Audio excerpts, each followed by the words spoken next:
السلام عليكم ورحمة الله وبركاته. إن الحمد لله والصلاة والسلام على رسول الله وعلى آله وأصحابه أجمعين. أما بعد فأعوذ بالله من الشيطان الرجيم. بسم الله الرحمن الرحيم. ومن أحسن قولا ممن دعا إلى الله وعمل صالحا وقال إنني من المسلمين. ولا تستوي الحسنة ولا السيئة ادفع بالتي هي أحسن فإذا الذي بينك وبينه عداوة كأنه ولي حميم. وما يلقاها إلا الذين صبروا وما يلقاها إلا ذو حظ عظيم. وإما ينزغنك من الشيطان نزغ فاستعذ بالله إنه هو السميع العليم. মহান আল্লাহ সুবহানাহু ওয়া তাআলা এর শুকর আদায় করছি, তিনি আমাদেরকে আজকে এই অসাধারণ আয়োজনে নবীপ্রবি নোয়াখালী বিজ্ঞান এবং প্রযুক্তি বিশ্ববিদ্যালয় কর্তৃক আয়োজিত আজকের এই অসাধারণ অমূল্য আয়োজনে অংশগ্রহণ করেছেন বলছি আলহামদুলিল্লাহ। এবং রাসূলুল্লাহ সাল্লাল্লাহু আলাইহি ওয়াসাল্লাম এর উপর দরুদ এবং সালাম বর্ষিত হোক। আল্লাহুম্মা সাল্লি ওয়া সাল্লিম আলা নাবিয়িকা মুহাম্মদ আল্লাহুম্মা সাল্লি আলাইহি আল্লাহুম্মা বারিক আলাইহি। আমি অত্যন্ত কৃতজ্ঞ যে আমার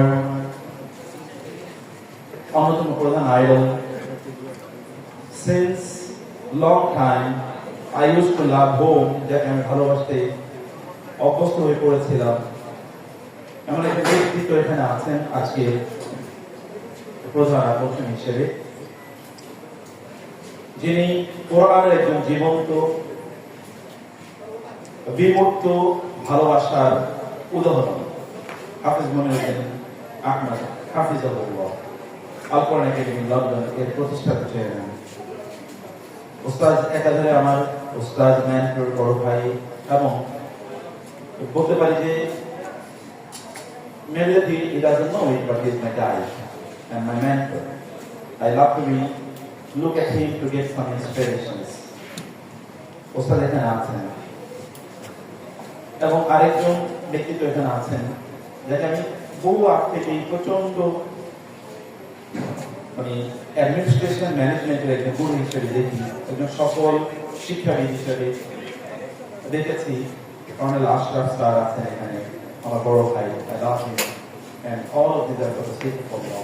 সবকিছু আলোচনা করার জন্য তারা এখানে আছেন। আমি খুবই নিজকে সম্মানিত এবং সৌভাগ্যবান মনে করছি। In their presence, I have been invited to be from among you. দ্বিতীয়ত, আমি সময় খুবই কম, কয়েকটি বিষয়ে আপনার দৃষ্টি আকর্ষণ করতে চাই। এক নম্বর দৃষ্টি আকর্ষণ করতে চাই যে আজকে বিশ্ববিদ্যালয়ে আমরা যারা পড়াশোনা করছি, আমাদের সামনে ব্যাপক পরিমাণ চ্যালেঞ্জ আছে। কবে 5টি চ্যালেঞ্জ আমরা প্রতি মুহূর্তে মোকাবেলা করি। এর মধ্যে সবচেয়ে বড় যে চ্যালেঞ্জটি তা হলো ম্যাটেরিয়ালিজম, বস্তুবাদ। বস্তুবাদ আমাদের চারিদিক থেকে পুড়ে পুড়ে খাচ্ছে, একেবারে শেষ করে দিচ্ছে। আমি যদি এখন আপনার যারা আমার সামনে বসে আছেন শিক্ষার্থীদের যদি জিজ্ঞেস করি যে what is the purpose of your life or the purpose of your study, আপনি যে পড়াশোনা করছেন এটার উদ্দেশ্য। এমনকি আমরা যখন কোনো সাবজেক্ট চুজ করি ইউনিভার্সিটি, তখন আমরা দেখি যে এটার মার্কেটেবিলিটি, এমপ্লয়েবিলিটি, এটার জব সিকিউরিটি অথবা জব প্রসপেক্ট এন্ড পটেনশিয়াল মার্কেটে কতটুকু আছে, অথবা আমি যদি জব মার্কেটে যাই তাহলে সেখানে কতটা কম্পিটিটিভ এজ আমাকে প্রদান করবে, এগুলো সবই আমাদের বিবেচনা থাকে। আজকাল তো ইসলামিক স্টাডিজ অথবা ইসলামিক সাবজেক্টগুলো বা হিউম্যানিটিজ যে সকল সাবজেক্টগুলো, এগুলো লিস্ট চয়েস, অথবা এগুলোকে যদি কেউ একজন ইসলামিক স্টাডিজ পড়ে তাইলে তো কেউ মনে করে তোমার জীবনটা তুমি শেষ করে দিচ্ছ। আমার ব্যক্তিগত জীবনের একটা উদাহরণ হলো, আমি যখন ক্লাস 5 পাস করি তখন আমার আম্মা আমাকে মাদ্রাসায় ভর্তি করে। আমার বাবা মারা গেছে যখন আমার বয়স 4। তো আশপাশে যারা তো ভাই কাজিন তারা আছে, আবার মামাতো ভাই ফুফাতো ভাইরা আছে। তো আম্মা বলেছে যে আমি একটু মাদ্রাসায় পড়াবো। তো অন্যরা এসে বললো কাজিনরা যা বলবে, আপনি বলেন কি ওর জীবনটা শেষ করে দেবেন আপনি? ও তো এমনি স্কুলে পড়লে আপনার ডাক্তার বা ইঞ্জিনিয়ার বা হাবিজার ইত্যাদি হতে পারতেন। তো আমার বলে যে আচ্ছা যা হওয়ার হোক, আমি মার কাছে। তো সেই এখন থেকে আমি আরো কমপক্ষে কত বছর, কমপক্ষে 40 বছর আগে কথা বলছি, সেই সময় এরকম ধারণা ছিল। এই ধারণাটা এখন অনেক প্রবলেম। এখন আমরা গর্ব করে বলি আমি ওই ইউনিভার্সিটিতে পড়াশোনা করি এবং ওই সাবজেক্টে পড়াশোনা করি। এমনকি আমি দেখি যে ঢাকা বিশ্ববিদ্যালয়ে যারা অ্যারাবিকে পড়ে, অ্যারাবিক ল্যাঙ্গুয়েজে, I have seen some of them never revealing the subject they are studying. ওদের অধিকাংশকে আমি দেখি তারা ওই সাবজেক্টের নাম উচ্চারণ করে বলে না, তারা অন্য সাবজেক্ট নাম বলবে। এমনকি আমি ইসলামিক স্টাডিজে পড়েছি, অনেকে ইসলামিক স্টাডিজ বলে, তারা অন্য সাবজেক্টের নাম বলে। মানে এই ধরনের একটা ইনফ্যারিয়রিটি কমপ্লেক্স ইত্যাদি আমাদের মধ্যে তৈরি হয়েছে। কারণ হচ্ছে ম্যাটেরিয়ালিজম। ওয়েস্ট তিনটি জিনিস করার জন্য সিদ্ধান্ত নিয়ে তারা মাঠে নেমেছে। এর মধ্যে একটা হচ্ছে যে তারা মেকার থেকে ম্যাটেরিয়ালকে তারা প্রাধান্য দেবে, সৃষ্টিকর্তা এর বাইরে তাকে বাদ দিয়ে বরং তারা ম্যাটার এর প্রতি আমাদের দৃষ্টি নিয়ে আসবে। এবং এখনো বিজ্ঞানের সকল আলোচনার বিষয় হলো ম্যাটেরিয়ালিজম, ম্যাটেরিয়াল ডেভেলপমেন্ট। এবং আমরা উন্নয়ন বলতে যা বোঝাই, আপনি যদি দেখেন উন্নয়ন বলতে ফেরাউনি সিস্টেম উন্নয়ন হলো আপনার ইনফ্রাস্ট্রাকচার ডেভেলপমেন্ট, সেখানে ব্রিজ হবে, কালভার্ট হবে, রাস্তাঘাট হবে, বড় বড় বিল্ডিং, দালান কোঠা ইত্যাদি হবে, এই সকল কাজ হবে। কারণ এগুলোর মাধ্যমে মানুষের চোখ ধাঁধিয়ে দেওয়া যায় এবং এর মাধ্যমে দুর্নীতি করা যায়, 2 নম্বর করা যায়। আপনি যদি কোনো রাষ্ট্রের অর্থ পাচার করতে চান তাহলে আপনাকে এগুলো করতে হবে, এগুলো দেখাতে হবে। তাহলে মানুষ মনে করে না অনেক উন্নয়ন হচ্ছে, তো এর মধ্যে দিয়ে আপনার দেশ উইল বি কমপ্লিটলি হাইজ্যাক্ট, যেটা সারা বিশ্বে সাধারণত এরকম হয়। তো এর কারণে ফেরাউন মুসা আলাইহিস সালামের উপর অভিযোগ করেছিল যে এই হাদানি ইউরিদান আন ইউখরিজাকুম মিন আরদিকুম বিসিহরিহিমা ওয়া ইয়াযহাবা বিতরিকাতিকুম মুসলা ওয়া হাযিহি আনহারু তাজরি মিন তাহতি। তোমরা কি দেখো না আমি তোমাদের জন্য কি চমৎকার এই যে পিরামিড তৈরি করেছি, কি চমৎকার রোড, কালভার্ট, ব্রিজ ইত্যাদি নির্মাণ করেছি, এই যে কত চমৎকার পানি, নীল নদের পানি তোমরা পাচ্ছ, কত ফল এখানে উৎপাদন হয়, তোমরা এগুলো বাদ দিয়ে এদের কথা শুনছো কেন? এরা তোমাদের এই যে একটা উন্নত জীবন আমি তোমাদের জন্য এনশিওর করেছি, এটা ধ্বংস করে দিতে চায় এবং তোমাদেরকে তোমাদের দেশ থেকে বের করে দিতে চায়। ম্যাটেরিয়ালিজম বস্তুবাদ এটা আজকে এই সময়, এটা যুগ যুগ ধরে ফেরাউনি সভ্যতার এটা একটা অন্যতম উপাদান। এবং এই কারণে ফেরাউনি সভ্যতার অনেকগুলো সিস্টেম আছে। তাহলে যে বিশাল বিশাল অট্টালিকা বা স্থাপনা নির্মাণ করা, এবং 2 নম্বর হচ্ছে সেখানে মানে আমরা যদি এখন বলি সেটা হচ্ছে স্থাপত্য নির্মাণ করা। এবং আপনারা জানেন যে ফেরাউনে সেখানে প্রচুর পরিমাণ স্কাল্পচার সেখানে ছিল, তারও সেখানে অনেক ধরনের ইমেজ বা মুরাল তৈরি করা হতো। এবং এগুলো দিয়ে ফেরাউনটা চাইতে দিন মানে দীর্ঘদিন পর্যন্ত যেন লোকেরা তাদের স্মরণ করে, এটা তাদের উন্নয়নের একটা প্রতীক হিসেবে তিনি এরকম উন্নয়ন করেছেন, অর্থাৎ তাকে মানুষকে তাকে স্মরণে রাখতে হবে। এরকম একটা ম্যাটেরিয়ালিজমের মধ্যে আমাদেরকে ঢুকিয়ে দেয়া, এটা ওয়েস্টার্ন অথবা এরকম হেডোনিস্টিক কালচার অথবা একটা স্যাটানিক কালচার, এর এটা একটা অংশ। এবং এটা তারা সাকসেসফুলি করেছে। আমাদের মাঝে এখন মুসলিমদের মাঝে একটাই আইডিয়া, এবং ইউনিভার্সিটি আপনারা যারা এখানে বসে আছেন আপনাদের মাঝেও বা আমাদের মাঝেও অবচেতন মনে অথবা চেতনায় আমরা এটাই স্বপ্নে দেখি যে আমি পড়াশোনা শেষ করে তারপরে আমি একটা ভালো চাকরি পাবো, তারপরে আমি একটা ভালো বিয়ে করার চেষ্টা করবো, একটা ভালো বাসা নেবো, একটু সুন্দর একটা বাড়ি বা একটা গাড়ি কিনবো, এরপরে আমার বাচ্চা কাচ্চা হবে, এদেরকে আবার আমরা ওই একই সাইকেলটাকে আমরা বড় করবো বা ইত্যাকার জিনিসগুলো, এগুলো আমাদের মাথায় একমাত্র কাজ করে।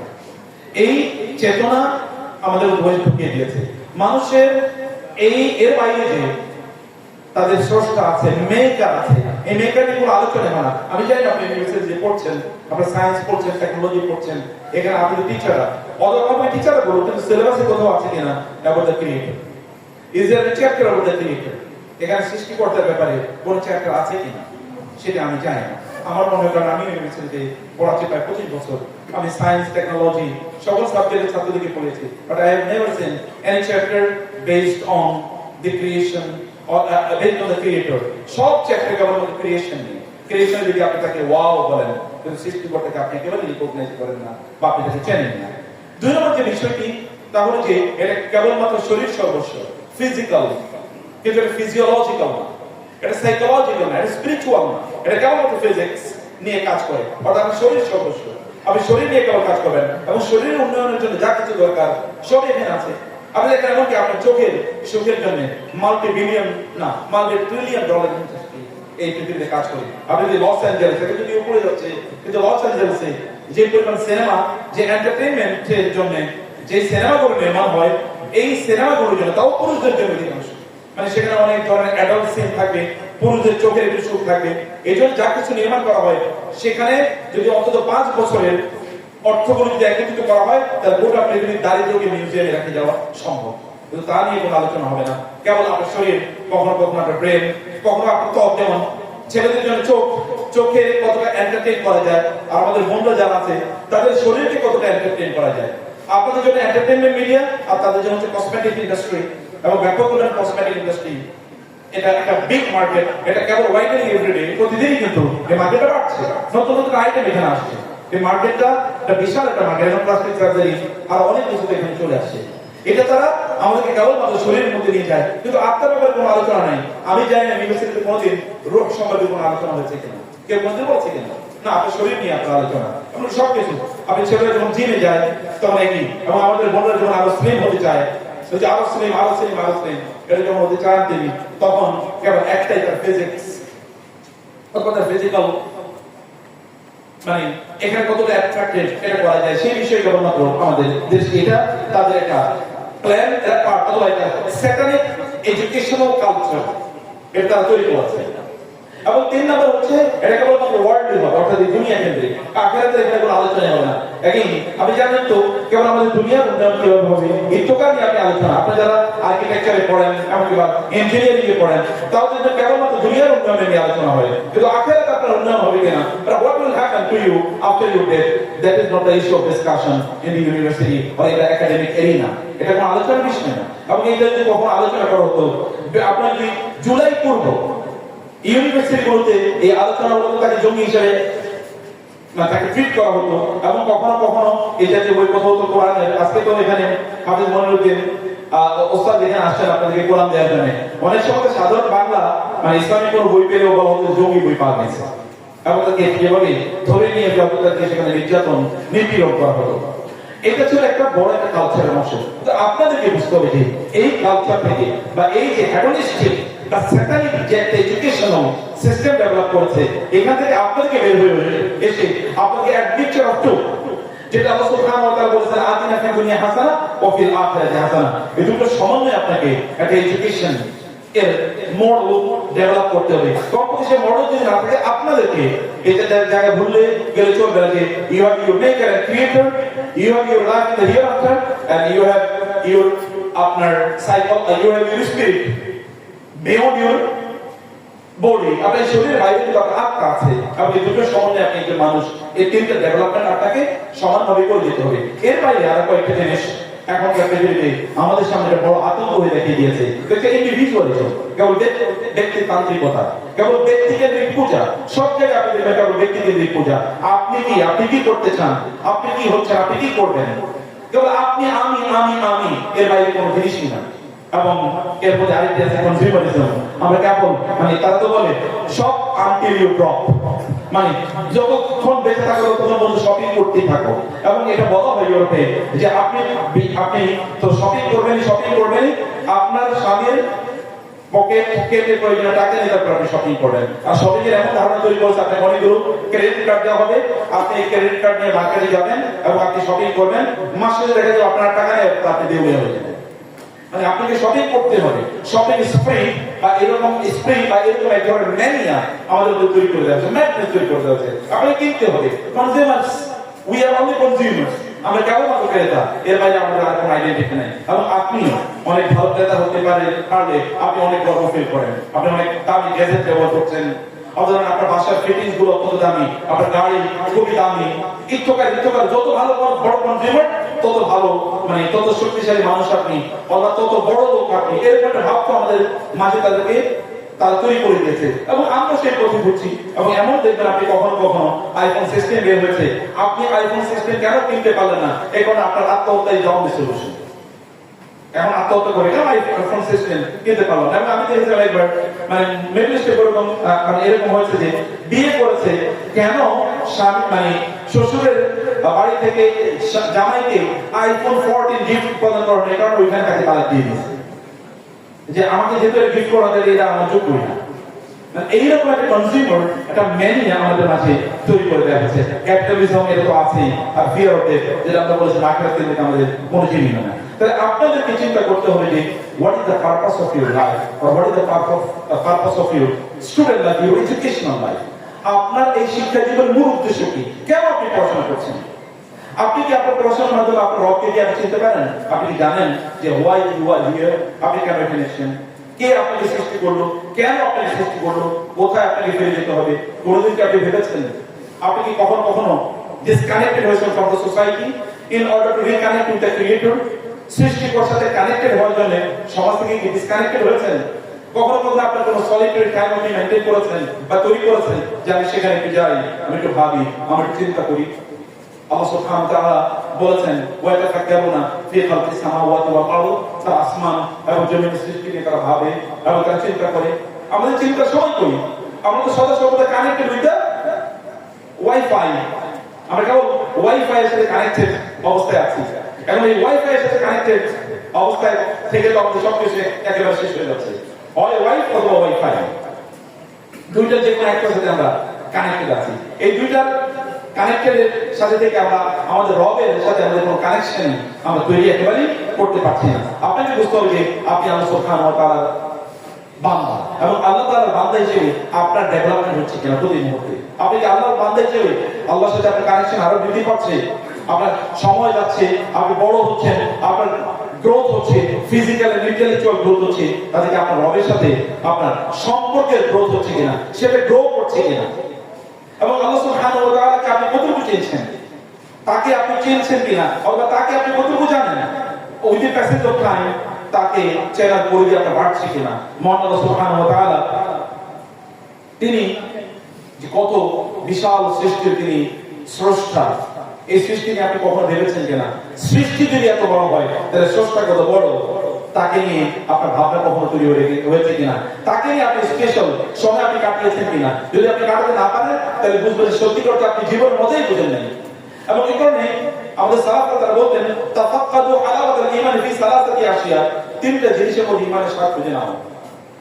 তিনটা জিনিসের মধ্যে ঈমানের স্বাদ খুঁজে নেওয়ার জন্য সাহাবায়ে তারা বলতেন আপনার ঈমান আছে কিনা এবং আপনি ঈমানের স্বাদ পান কিনা, তিনটা জিনিসের মধ্যে ফার্স্ট পেতে হবে। এবং তিনটে কানেক্টেড উইথ আল্লাহ। ফি সালাতি, নামাজের মধ্যে, নামাজে দাঁড়িয়ে দেখতে আপনার মজা লাগে কিনা? ওয়া ফি কিরাআতিল কোরআন, কোরআন তেলাওয়াতের মধ্যে দেখেন তো মজা লাগে কিনা? ওয়া ফি যিকরিল্লাহ, আল্লাহর স্মরণের মধ্যে মজা লাগে কিনা? যদি দেখেন যে এখানে আপনার ভালো লাগে তাহলে বুঝতে হবে যে আপনি ঈমানের স্বাদের মধ্যে আছেন। Allah your knowledge about Allah is growing gradually, যে আল্লাহর ব্যাপারে আপনার জ্ঞান গ্র্যাজুয়ালি বাড়ছে, অথবা আপনার সাথে আল্লাহর সাথে আপনার সম্পর্ক গ্র্যাজুয়ালি বাড়ছে।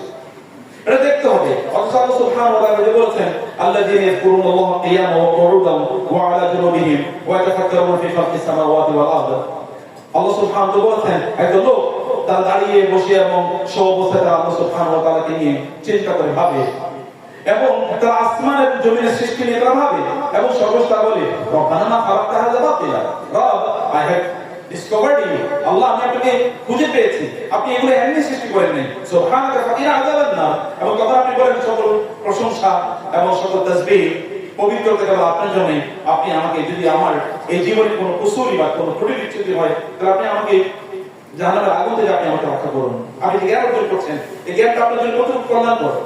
এখানে যারা পড়াশোনা করছেন আপনি কি গ্যারান্টি দিয়ে বলতে পারবেন আপনি যেই সাবজেক্টে পড়াশোনা করছেন আপনার ফিউচার ক্যারিয়ার বা প্রফেশনাল লাইফ সেই সাবজেক্টের উপর ভিত্তি করে হবে? No, never. You can never say. আপনি জিজ্ঞেস করবেন হাফেজ মনিরুদ্দিন আহমদ অথবা আমাদের কর্নেল আশরাফ স্যার ওনারা কোন সাবজেক্টে পড়েছেন এবং ওনারা এখন কি কাজ করছেন আপনি দেখেন তো। এবং আপনার ফ্রেন্ড যারা আছে অথবা কাজিন যারা আছে তাদেরকে জিজ্ঞেস করবেন তো তাদের স্টুডেন্ট লাইফে তারা যে সাবজেক্টে নিয়ে পড়াশোনা করেছে সেটাই তাদের একাডেমিক বা প্রফেশনাল ক্যারিয়ারে সেটাই তাদের সবচেয়ে বেশি কাজে লেগেছে কিনা? Not necessarily. অনেকের জন্য এটা ঘটে না, বরং ভিন্ন কিছু ঘটে। অর্থাৎ আপনি যে জ্ঞান অর্জন করছেন এই জ্ঞান আপনাকে দুনিয়াতে কল্যাণ দিচ্ছে নাকি আখিরাতে কল্যাণ দিচ্ছে দেখতে হবে। আপনার রাসূল কি দোয়া আল্লাহর কাছে করেন নাই? আল্লাহুম্মা ইন্নী আউযু বিকা মিন ইলমিন লা ইয়ানফা, হে আল্লাহ আমি তোমার কাছে এমন জ্ঞান থেকে আশ্রয় চাই যে জ্ঞান আমার কোনো কল্যাণ দেবে না। আপনি যে জ্ঞান অর্জন করছেন আপনাকে সত্যি করতে কল্যাণ দিচ্ছে কিনা? এবং আল্লাহ রাসূল কি এই কথা আল্লাহর কাছে দোয়া করেন নাই, আল্লাহুম্মা ইন্নী আসআলুকা ইলমান নাফিআ, আল্লাহ আমি তোমার কাছে বেনিফিশিয়াল নলেজ, তোমার কাছে আমি প্রত্যাশা করি তুমি আমাকে এমন জ্ঞান দান করো। এই দোয়া আমি এবং আপনি কতবার আল্লাহ তাআলা বলেছি, বরং এমন জ্ঞানের কথা ইলমি ইউনতাফাউ বিহি, আল্লাহ আমি এমন একটা জ্ঞান অর্জন করতে চাই যে জ্ঞান আমার পরে মানুষকে আলোকিত করবে, তাদের মাঝে বিকিরণ ছড়াবে, আলোর বিকিরণ, আলোর ছড়াবে। এরকম জ্ঞান আমি তোমার কাছে চাই। এরকম জ্ঞান আমরা অর্জন করার জন্য আমরা সচেষ্ট হচ্ছি কিনা, আল্লাহ সুবহানাহু ওয়া তাআলা কে আমরা কতটুকু চিনছি বা কতটুকু জানছি। নলেজ যদি আমরা সৃষ্টিকর্তা সম্পর্কে না জানতে পারি, তাহলে মনে রাখবেন এই নলেজ আসলে নলেজ না, এটা কোনো বেনিফিশিয়াল নলেজ না, বরং এটি আপনার জন্য ক্ষতিকারক নলেজ, এটা হার্মফুল। এন্ড আলটিমেটলি কোন এক সময় গিয়ে আপনি তখন বলবেন, আহা এই জ্ঞান কেন অর্জন করলাম, ইয়া লাইতানি ইত্তাখাযতু মা রাসূলি সাবিলা, ইয়া লাইতানি লাম আত্তাখিজ ফুলানান খালিলা। হায় আমি যদি ওই জ্ঞান অর্জন না করতাম, অমুকের বন্ধুরা, অমুকের আদর্শ, অমুকের সাথে সময় না কাটাতাম, যদি আমি রাসূল এবং রাসূলকে জ্ঞান রেখে গিয়েছি সেই জ্ঞান যদি আমি অর্জন করতাম, সেই জ্ঞানের সাথে যদি আমি থাকতাম, আমি কিন্তু আপনাকে বলছি না যে অন্যান্য জ্ঞান এটা নিষিদ্ধ। মনে রাখবেন কোরআনে সবচেয়ে বড় আয়াত নাযিল হয়েছে অ্যাকাউন্টিং নিয়ে, অর্থাৎ accounting is also an Islamic subject.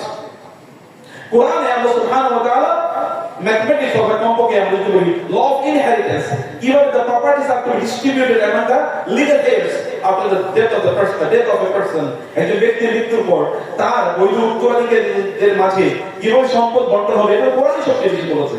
এই পৃথিবীতে আপনি যদি আমেরিকার কথা বলেন, হাজার হাজার পৃষ্ঠা তারা লিখেছে, শত শত বই, হাজার হাজার দলিল তারা তৈরি করেছে, তারপরেও কিভাবে সম্পত্তিগুলো মৃত্যুর পরে মানুষের মাঝে বন্টন হবে এটা তারা এখনো সমাধান করতে পারেনি। কিন্তু কোরআন 2-3 পৃষ্ঠার মধ্যে সব বলে দিয়েছে, একটা পৃষ্ঠার মধ্যে সব বলে দিয়েছে। সূরাতুন নিসা আপনি যদি পড়েন এখানে দেখবেন, তো সেখানে ম্যাথমেটিক্সের কথা আছে, সেখানে ইনহেরিটেন্সের কথা আছে, সেখানে আরো সকল কিছু এবং অ্যাকাউন্টিং এর কথা আছে। কোরআন এই সব কথা আমাদেরকে বলেছে। আমরা বলছি না যে এই সকল জ্ঞানগুলো ইসলামিক অথবা শরিয়া এগুলো বিরোধী, তা বলছি না, বলছি এগুলো আপনি অর্জন করবেন, কিন্তু এর পাশাপাশি এগুলোই কেবলমাত্র আপনার একমাত্র কনসেন্ট্রেটেড এরিয়া যেন না হয়। এর বাইরে আপনাকে এমন জ্ঞান অর্জন করা দরকার যে জ্ঞানের মাধ্যমে আপনি আপনার রবকে চিনতে পারবেন। আপনাদের পূর্বপুরুষরা মুসলিমরা তারা যখন 1250 বছর জুড়ে এই গোটা পৃথিবী নিয়ন্ত্রণ করেছিল, তখন তাদের হাতে ছিল গোটা পৃথিবী, তাদের হার্টে ছিল আল্লাহ সুবহানাহু ওয়া তাআলা। এই দুই মাধ্যমে তারা পৃথিবীকে নিয়ন্ত্রণ করেছে।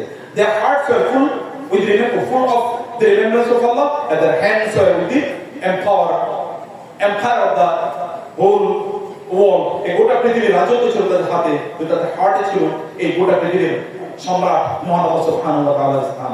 আপনাদেরকে আমাদের মধ্যে এরকম একটা জায়গা আমাদেরকে অবশ্যই তৈরি করতে হবে। সে কারণে আপনার এবং আমাদের চিন্তা করতে হবে আপনি আপনাকে চিনতে পারছেন কিনা, আপনি চিনতে পারেন কিনা যে আপনি কোথা থেকে এসেছেন, এটা কি আপনি কখনো চিন্তা করেছেন, এবং আপনি কিভাবে এসেছেন, এবং what is the process of the development of your embryo in the womb of your mother, আপনার মায়ের গর্ভে কিভাবে আপনি বড় হয়ে উঠেছিলেন, এটা কি কখনো আপনি চিন্তা করেছেন? এবং আপনার পরবর্তী প্রজন্ম কিন্তু এরকম বড় হয়ে উঠবে, সেটি আপনাকে অবশ্যই আপনাকে চিন্তা করতে হবে।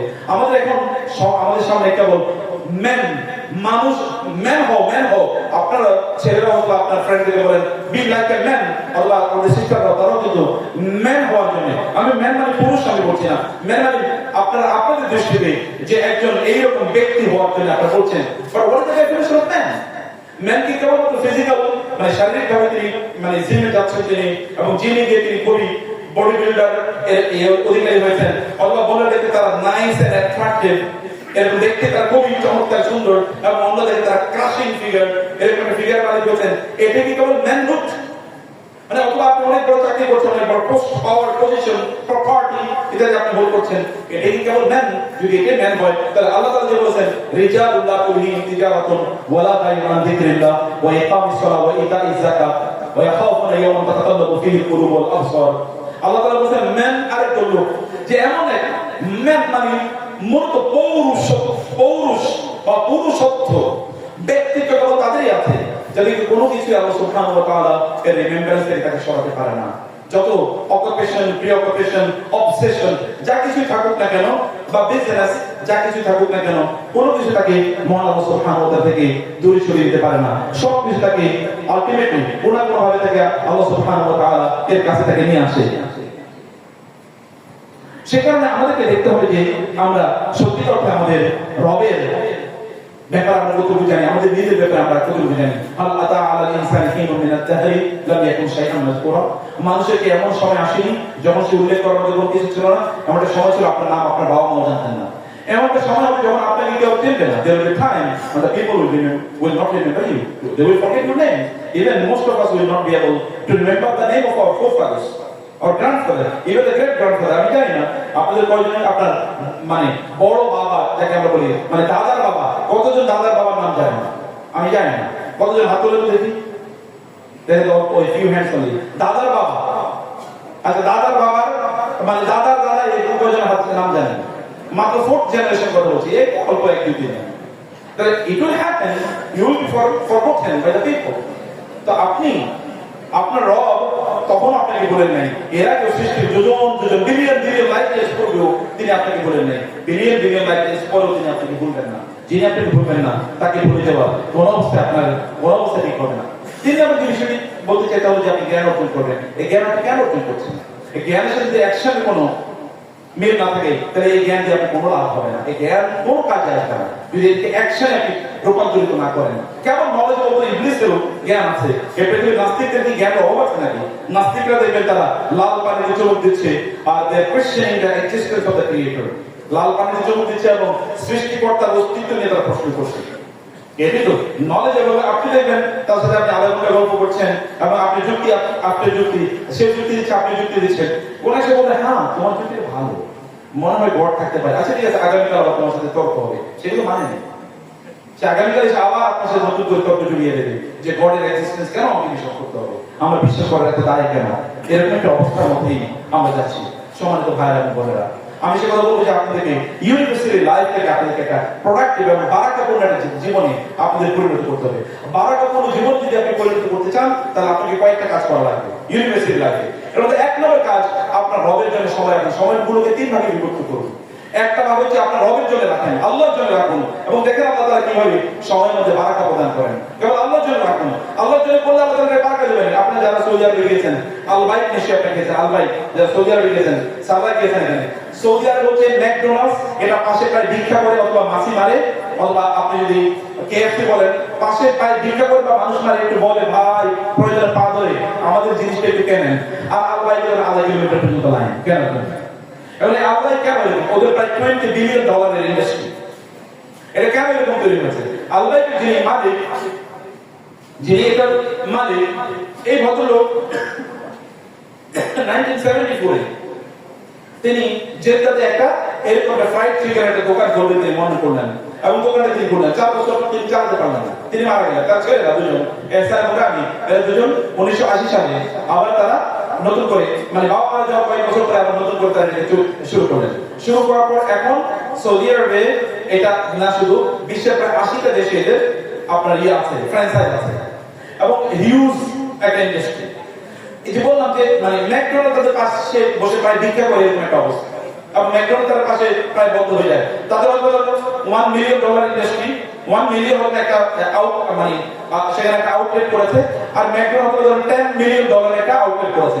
ম্যাকডোনাল্ডস মাসি মারে আরেরা বিক্রি করে সারতে পারছে না।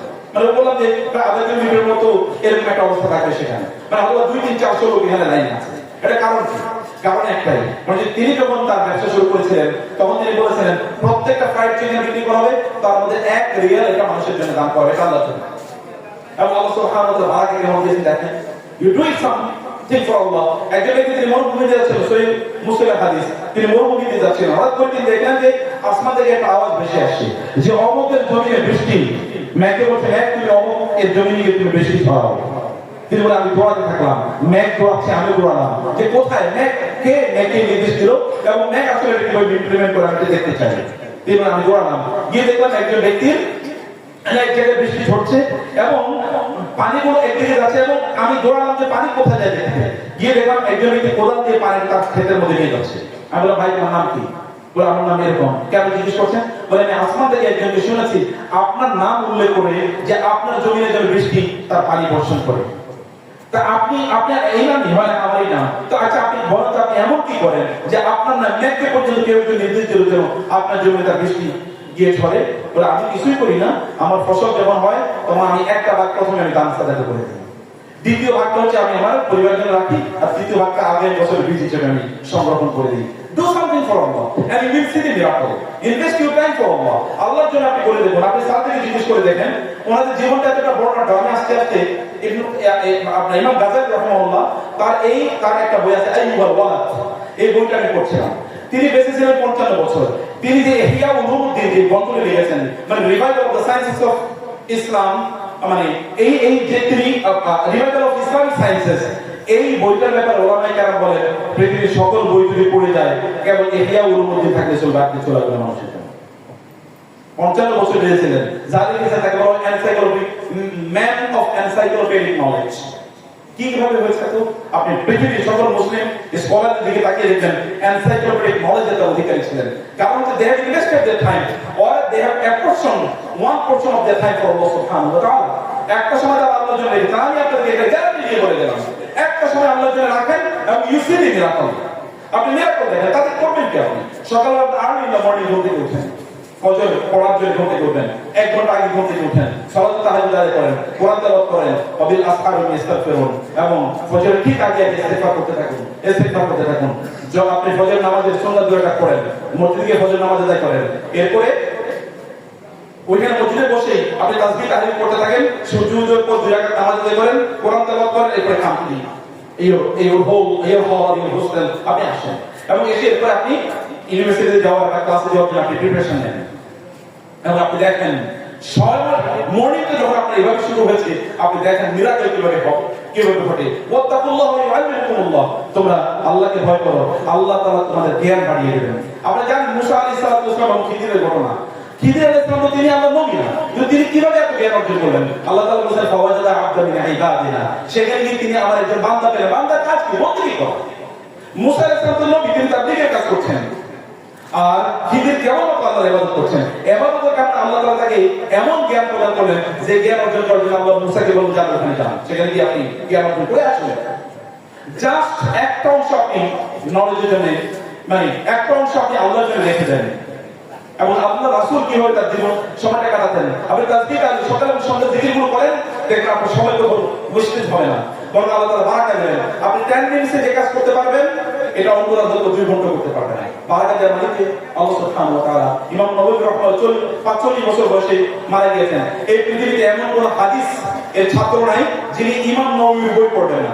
ইমাম নববীর বই পড়তে হলে হাদিস পড়তে হবে। মাত্র 45 বছর হয়েছে, আমাদের অনেকেই বয়স 45 চেয়ে বেশি। আচ্ছা, আপনি মনোযোগ আমাদের কথা বলেন, এই যে লক্ষ লক্ষ কোরআন ডিস্ট্রিবিউশন করতেছে, বয়স কত জিজ্ঞেস করেন, নিশ্চয়ই 80 না। আমাদের পলাতক মানে লেডি ফেরাউনের মতো নিশ্চয়ই এত বয়স হয়নি তার, তাই না? তো তার পারফরম্যান্স দেখেন না, দুজনের পারফরম্যান্সের লেভেলটা দেখেন কিভাবে আল্লাহ সুবহানাহু ওয়া তাআলা একজন মানুষের তার জীবন যদি তিনি আল্লাহর জন্য ব্যয় করতেন, আল্লাহ তাআলা কিভাবে তার জন্য কিভাবে বারাকা পূর্ণ করে দেন। সালাতগুলো আমি বলবো সাতটার কথা আপনাদের বলছি, আর্লি মর্নিং ঘুম থেকে ওঠেন, সালাতগুলো সব জামাতের সাথে আদায় করবেন, লম্বা সময় ধরে নামাজ আদায় করবেন, সুন্নাহগুলো সব পড়েন, জিকির আজকারগুলো করেন, যতক্ষণ জিকির আজকার আছে, কোরআন তেলাওয়াত করুন। প্রতিদিন এইটুকু চ্যাপ্টার কোরআন তেলাওয়াত না করে ছাড়বেন না। কোরআন তেলাওয়াত দ্বারা বারাকা কিতাব নাযিল হইলে মুবারাক। কোরআন কাছে আসলে বারাকা পাবেন আপনি, এটা বরকত নিয়ে কোরআন নাযিল হচ্ছে। কোরআন পড়ুন, এই যে শেখ যে বই দিয়ে যাচ্ছে, কোরআনের অনুবাদ দিয়ে যাচ্ছে, একটু একটু পড়ুন, প্রতিদিন আধা ঘন্টা রাখেন। আল্লাহর কসম এই আধা ঘন্টাকে আল্লাহ সুবহানাহু ওয়া তাআলা কমপক্ষে 7 গুণ বা 10 গুণ বাড়িয়ে দেবেন, আপনার সময় বারাকা বাড়িয়ে দেবেন। এটুকু করেন, তাসবিহ তাহলিল করেন, এবং আপনি তাহাজ্জুদের নামাজ আদায় করেন। ঘুমের আগে যে তাসবিহ তাহলিল আছে, তাসবিহ তাহলিল করে ঘুমিয়ে পড়ুন, এবং দেখেন আল্লাহ তাআলা কি সাউন্ড স্লিপ আপনাকে প্রদান করেন। আপনি ডিসকানেক্টেড হতে হবে সোশ্যাল মিডিয়ার বিভিন্ন এলিমেন্ট থেকে আপনি ডিসকানেক্টেড হয়ে থাকেন, আল্লাহ কিভাবে বারাকা দান করেন। লাস্ট 1 মিনিট যদি আপনি বলতে চাই, আপনারা অনেকে দায়ী হতে চান, দায়ী হতে কি করতে হবে? পড়তে হবে, পড়তে হবে। ইকরা ইকরা ইকরা, আল্লাহ তাআলা 3 বার বলেছেন রিড রিড এন্ড রিড। পড়তে হবে, আপনাকে ব্যাপক পরিমাণ পড়তে হবে। এমন পড়া পড়ে না যে পড়াটা আপনাদের unproductive, time is very short, সময় খুবই মূল্যবান। দেখেন না বারবার আসতেছে যে সালাত এই আযান দিয়ে দিচ্ছে, এই ফেরেশতা যদি এরকম বারবার আসে যায়, কখন যেন আপনার জানটা নিয়ে যাবে, জীবনটা নিয়ে যাবে। Time is up. যখন it will say to you the time is up, then there will be no respite, তখন আর বাঁচার কোনো উপায় থাকবে না। আপনাকে দাওয়াতি কাজ করতে হবে, দায়ী হতে হলে আপনি জ্ঞান অর্জন করতে হবে। বল ইন্নানি আদউ ইলাল্লাহি আলা বাসীরাতিন আনা ওয়া মান ইত্তাবা'আনি, জেনে শুনে জ্ঞানের দাওয়াত দিতে হয়, মানে দিনের প্রতি দাওয়াত দিতে হয়, না জেনে দাওয়াত দেওয়া যায় না। 2 নম্বর হচ্ছে আমল করতে হবে। আপনি হাদিসে সেই রাসূলুল্লাহ সাল্লাল্লাহু আলাইহি ওয়াসাল্লাম বলেছেন, আপনি যদি আমল করেন তাহলে আল্লাহ তাআলা আপনাকে এমন জ্ঞান প্রদান করবেন যে জ্ঞান আপনি কোনোদিন পরিবর্তন করেন নাই। আপনি জাস্ট আমল করেন, আমল করতে হবে এটা। 3 নম্বর বিষয় হচ্ছে যে এখানে আল্লাহ তাআলা বলেছেন ওয়া আনসার ক্বালা মিন দাআ ইলাল্লাহি ওয়া আমিলা সালিহা। দাওয়াত দিয়ে কোনো মত খাদ্য হয় না। এখন তো ওয়াজের সিজন, বহু ওয়াজ আছে। আপনারা এখানে ওয়াজ যারা আছে আমি আপনাদেরকে কানে কানে বলি, ওয়াজ করতেছেন কিন্তু তার নিজের জন্য না। কারণ হুজুরে ওয়াজ করছিলেন দানের কথা বলে, এখন তার বউ দানের মানে ওয়াজ শুনে তার বউ সব টাকা পয়সা দান করে ফেলছে। এখন হুজুর তো টাকা পয়সা পাইছে কিছু, যে বউরে বলছে যে আগে যেখানে টাকা ছিল ওইখানে টাকা বউ রেখে যাও, বলে আগের টাকা ছিল না নাকি, বলে এই যে অন্যান্য সময় আরো এনে টাকা দিয়েছেন ওগুলো, বলে ওগুলো তো আপনার দানের ওয়াজ শুনে অলরেডি দান করে ফেলছে। বলে বলো তো ওই ওয়াজকে আমার জন্য করছে না, এটা তো মানুষের জন্য করছে, তুমি করলে আপনি ওয়ামিলা সালিহান ওয়া ক্বালা ইন্নানি মিনাল মুসলিমিন, এবং আপনাকে বলতে আমি আল্লাহর কাছে আত্মসমর্পণ করছি। যদি আল্লাহর কাছে আত্মসমর্পণ করতে পারেন তাই এগুলো আপনি ভালো দায়ী হতে পারবেন। চরিত্রকে নির্মাণ করতে হবে, উত্তম আখলাকের অধিকারী হতে হবে। আপনার রাসূলের বিরুদ্ধে চারিত্রিক অপরাধের পৃথিবীর কেউ দিতে পারে নাই। neither before Jahiliyyah, neither before his prophethood, nor after his prophethood, কেউ তাকে কোনোদিন বলতে পারেন নাই। চরিত্র যদি আমরা নির্মাণ না করি, একটা উত্তম আখলাকের অধিকারী যদি আপনি হতে পারেন, তাই এটাও আপনি দাওয়াতি কাজে আপনি সফল হবেন। আদারওয়াইজ আপনি দাওয়াত দিয়ে যাবেন কিন্তু মানুষের এক কান দিয়ে ঢুকবে আর এক কান দিয়ে বের হবে। আল্লাহ সুবহানাহু ওয়া তাআলা আমাদেরকে উত্তম বান্দা হওয়ার তৌফিক দান করুন, এবং আল্লাহ সুবহানাহু ওয়া তাআলার সাথে আমাদের রিলেশন যেন অনেক অনেক বাড়ে সেই তৌফিক দান করুন। যদি কাঁদতে পারেন তাহলে বুঝবেন যে আল্লাহ তাআলার সাথে রিলেশন আছে, যদি কাঁদতে না পারেন তাহলে বুঝবেন যে relation is already lost, relation is already lost. সবাই দেখেছেন না ওই সুবা, একটা মেয়ের ঘটনা দেখেছেন তো, সুবা দেখেছেন না? সুবা 11 বছর একটা মেয়ে, সে পালিয়ে চলে গেছে হচ্ছে তার টিকটকার ফ্রেন্ডের সাথে। এমন একটা সমাজ বিনির্মাণ হয়েছে, আপনাদের সত্যি বিপরীতে দাঁড়াতে হবে। 11 বছর একটা মেয়ে যদি আজকে বিবাহ হতো তাহলে দেখতেন এই যে আজকে একজন বলেছে যে আমাদের এই যে তথাকথিত দিল্লি স্টার অর্থাৎ প্রথম কালো এই জাতীয় এই মাফিয়াগুলো দেখতেন কিভাবে তাদের বিরুদ্ধে লেগে গিয়েছে। কিন্তু এখন যে ওই পালিয়ে গেছে তাদের কাছে এটা তো কারণ তাদের এখন ইউটিউবে ভিউ বাড়বে বা তাদের সোশ্যাল মিডিয়ার কাটতি বাড়বে, এবং তাদের কোনো মুখ রোচক, বরং এগুলোকে তারা অবস্থায় প্রয়োগ করে দিতে চায়। This the culture we want to create, এরকম একটা কালচার আমরা তৈরি করতে চাই। কিন্তু আপনাদেরকে বিপরীত কালচার তৈরি করতে হলে আপনাদেরকে দাঁড়িয়ে যেতে হবে স্রোতের বিপরীতে। স্রোতের বিপরীতে আপনাদেরকে দাঁড়িয়ে যেতে হবে, হারাম রিলেশনকে বন্ধ করে দিতে হবে। নো বলতে হবে ইউনিভার্সাল লাইফে যদি বড় হতে চান, হারাম রিলেশনকে কি বলতে হবে? নো বলতে হবে হারাম রিলেশনকে। রাজি কিনা? হাত অনেকই কম বলছে, একটু ভয় ভয় বলছে, বন্ধুকে তো দেখতে পাচ্ছি না হাত তুলছি না। ভাইয়েরা, হারাম রিলেশনকে কি করতে হবে? নো টু হারাম রিলেশন। দেখতে আল্লাহ সুবহানাহু ওয়া তাআলা অবশ্যই আপনার জীবনে বারাকাতুল্লাহ করে দেবেন ইনশাআল্লাহ। هذا وصلى الله سبحانه وتعالى نبينا محمد وآله وصحبه أجمعين. سبحانك اللهم وبحمدك أشهد أن لا إله إلا أنت أستغفرك وأتوب إليك. والسلام عليكم ورحمة الله وبركاته.